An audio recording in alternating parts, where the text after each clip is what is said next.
₹100 केंद्र सरकार को देने पर तमिलनाडु को जहां ₹30 वापस मिलते हैं, वहीं बिहार को ₹923 वापस मिलते हैं। 7 राज्यों में जितनी फैक्ट्रियां हैं उससे ज्यादा अकेले तमिलनाडु में है। बेगूसराय का जो लड़का मदुरई के पीजी में रह रहा है, उसके अंदर तो ऐसे माहौल से डर ही पैदा होगा ना।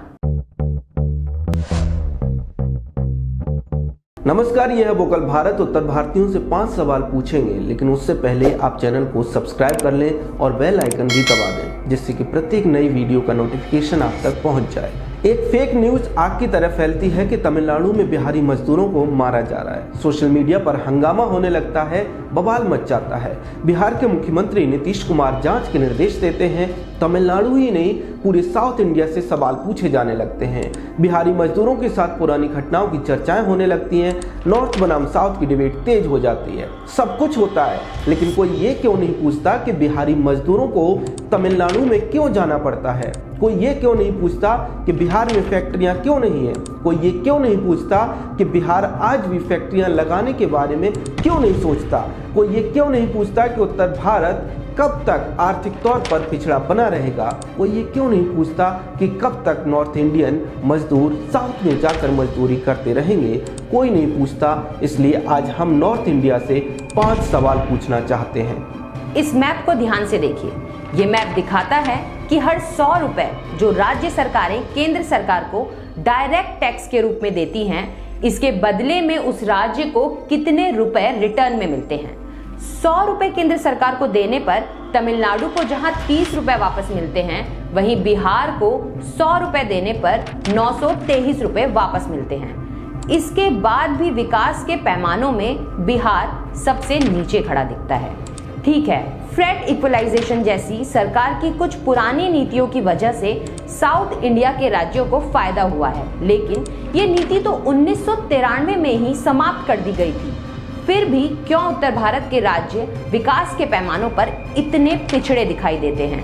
मेरे प्यारे उत्तर भारतीयों, क्या आपके पास इसका कोई जवाब है? प्यारे उत्तर भारतीयों, क्या आप जानते हैं कि एनुअल सर्वे ऑफ इंडस्ट्री की 2017-18 की रिपोर्ट के अनुसार तमिलनाडु में 37,787 फैक्ट्रियां थी, और दूसरी तरफ अगर हम असम की 4,538, बिहार की 3,461, छत्तीसगढ़ की 3,352, हिमाचल प्रदेश की 2,671, झारखंड की 2,866, मध्य प्रदेश की 4,533, उत्तर प्रदेश की 15,830, इन 7 राज्यों की फैक्ट्रियां मिला भी दें तब भी 37,251 हो रही हैं। यानी उत्तर भारत के 7 राज्यों में जितनी फैक्ट्रियां हैं उससे ज़्यादा अकेले तमिलनाडु में है।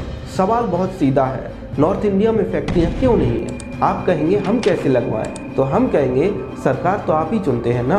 प्रत्येक 5 वर्षों में जिन पार्टियों को आप चुन रहे हैं उनसे पूछिए कि भाई साउथ के अकेले तमिलनाडु में नॉर्थ के 7 राज्यों से ज़्यादा फैक्ट्रियां क्यों और कैसे हैं। रिजर्व बैंक ऑफ इंडिया के नवंबर 2022 के आंकड़ों के अनुसार केरल में एक मजदूर को एक दिन में औसतन ₹728 मजदूरी मिलती है। जम्मू और कश्मीर में ₹519 मिलती है, जबकि तमिलनाडु में ₹478 मिलते हैं। अब इसकी तुलना आप नॉर्थ इंडिया के राज्यों से कर लीजिए।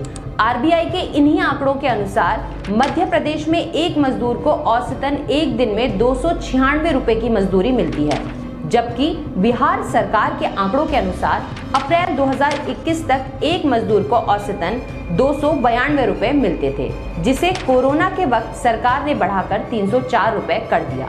अब सवाल ये है कि केरल में एक मजदूर को ₹728 मिल रहे हैं, तो वो क्यों बिहार में या फिर मध्य प्रदेश में या फिर उत्तर प्रदेश में कम मजदूरी पर काम करेगा?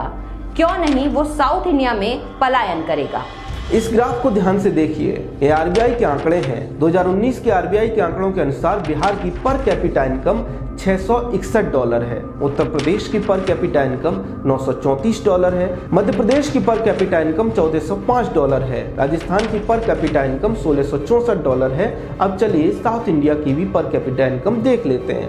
तमिलनाडु की पर कैपिटा इनकम $3048 है, कर्नाटक की पर कैपिटा इनकम $3188 है, केरल की पर कैपिटा इनकम $3170 है, आंध्र प्रदेश की पर कैपिटा इनकम $2,406 है और तेलंगाना की पर कैपिटा इनकम $3,333 है। अब आप एक साथ इन राज्यों की पर कैपिटा इनकम का अंतर देख लीजिए और मेरे सवाल का जवाब दीजिए कि पर कैपिटा इनकम के मामले में आप साउथ इंडिया से इतने पीछे क्यों हैं। बड़ी संख्या में नॉर्थ इंडिया के मजदूर साउथ इंडिया में रहते हैं और सिर्फ मजदूर ही क्यों, तमाम तरह की दूसरी नौकरियां करने वाले नॉर्थ इंडियन भी साउथ इंडिया में रहते हैं। लेकिन सच बताना कि इस तरह की झूठी खबरें फैलाकर आप लोग अपने ही राज्यों से गए हुए लोगों के लिए खतरा नहीं बन रहे हो। राजनीति से आगे बढ़कर सोचिए, आपके एक फेक न्यूज फैलाने से कितने लोगों के भीतर डर बैठ जाता है।